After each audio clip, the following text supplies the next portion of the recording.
the second shortest verse in the Bible. 3 words. Remember Lot's wife. What is there to remember about Lot's wife? Oh, she became a pillar of salt.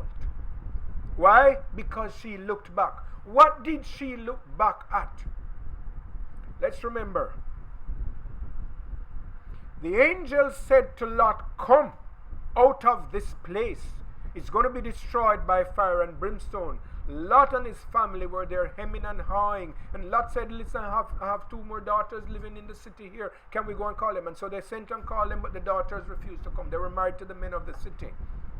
And Lot was there hesitating and so on. And angels grabbed him by the hand and grabbed his wife and grabbed his 2 daughters who were with him and said, we're getting out. I don't imagine that they were able to pack any suitcases or any cardboard boxes to take with them. The fire and brimstone started coming. They left with the clothes on their backs. And as they were fleeing, and the fire and the brimstone was raining on Sodom, I can imagine that somewhere in the heart of Mrs. Lot, she was thinking about the things that they had to leave.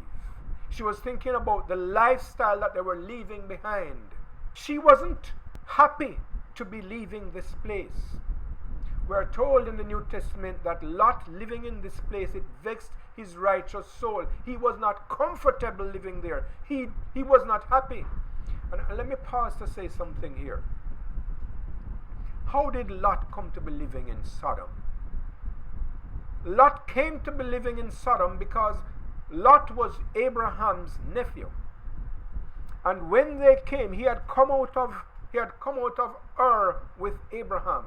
And when they came to this land that God had promised Abraham, Lot had his cattle and his workers, and so did Abraham. And the fields, the herdsmen were beginning to fuss with each other. Abraham's herdsmen fussing with Lot's herdsmen. And Abraham said to Lot, listen, we have to separate. Our possessions are too big. We can't stay together. There's fuss going on among these people. So look, here's the land before you. There's a mountain over there. If you want the mountain, you go mountain, I go valley. If you want the valley, you go valley, and I'll go mountain. Abraham, the patriarch, gave his nephew the choice and said, you choose where you want to go. And Lot looked and he saw the plain, and it looked like it was a better area to live. And so Lot decided to choose the plain. You know, I think about that. Here's your uncle, the patriarch, and he's giving you a choice.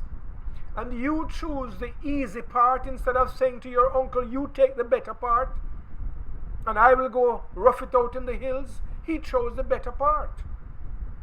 And he went down there, and he went and dwelt in Sodom. And he became so much a part of Sodom.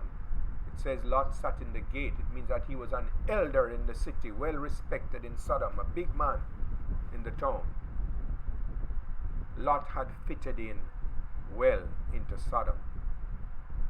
So much so that when the angel was trying to get him out of Sodom, there was hesitation. He was a wealthy man, and so he was a big man in the town. He had a lot of possessions. And so here they were now leaving this lifestyle. Mrs. Lot looked back. I do not believe she just turned her eyes and looked back, and that was it. Because I believe Lot might have looked back too, and the other 2 daughters may have looked back. They saw the fire and brimstone falling on Sodom. But while the Bible does not tell me this specifically, I think God has given us intelligence to reason things out. Mrs. Lot looked back regretfully that she was giving up this lifestyle. I think she felt that she was doing something against her will. The angel grabbed their hands and took them out. She was doing something against her will. She would rather stay down there. She was attached to the lifestyle and the possessions of Sodom. She was attached to the lifestyle that where you can eat, drink, and be merry, where you can marry and give in marriage. They had given their 2 daughters in marriage to the men of Sodom, where you can build and plant and reap. I guess she was a respected woman because her husband was a wealthy man. He sat in the gate, meaning he was on the city council. And as she looked back with her heart, regretting what she had to leave behind, she became a pillar of salt. Jesus says, remember Lot's wife. Jesus is saying to us, because of attachment to material things, because of attachment to a certain lifestyle, Mrs. Lot didn't make it. She was also destroyed with Sodom. And he's saying to us, when he's talking about this last day, when he says, don't go into the house to take anything, leave your material things alone, leave that lifestyle alone, and go when Jesus calls you. Your heart should not be attached to the things of this earth. Yes, we use them while we are here. We make use of them. God gives us possessions so we can make use of them while we are here. But those are not our sustenance. Our sustenance is Jesus. And so when he calls us and we have to leave them, we leave them because you're going where your sustenance is. You're going with Jesus. When the mark of the beast is implemented and they say you cannot do any business unless you give in to what we say, then there are people who want to do their business. They want to preserve their property. They want to preserve their possessions, their house, their land, their car, all their nice furniture, whatever it is they have in their house. And so when God says, come out of it now, let's go, you're there gathering up your prized possessions because you don't want to leave them behind. You are attached to them. But he's saying here, don't think about those things. Leave. Remember Lot's wife. It was because of her attachment to materialism why she didn't make it. And we come again, our mind turns again to the last trial that shall take place upon the earth, the mark of the beast test. People are going to give in to the mark of the beast. They're going to receive the mark of the beast because they think that they cannot detach themselves from the material possessions, because they think they need to buy and sell, because they think they need to eat and drink, they need to marry and give in marriage, they need to build and to plant. And the only way to do that is to give in to this system. Brothers and sisters, our sustenance is Jesus.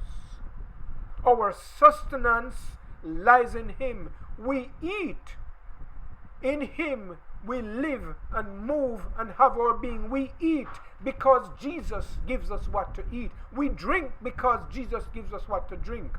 We have clothes to put on because he does it.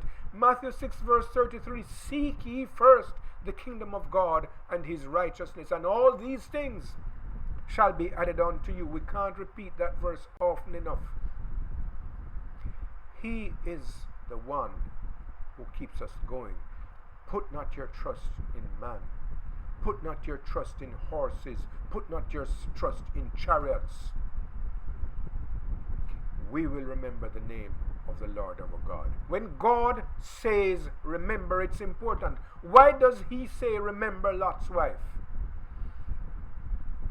He says remember because he knows that it's possible for us to forget what caused Mrs. Lot to lose her life. And what caused her to lose her life was her attachment to materialism. He says remember Lot's wife because he knows it is possible for us. It is important for us not to be attached to materialism.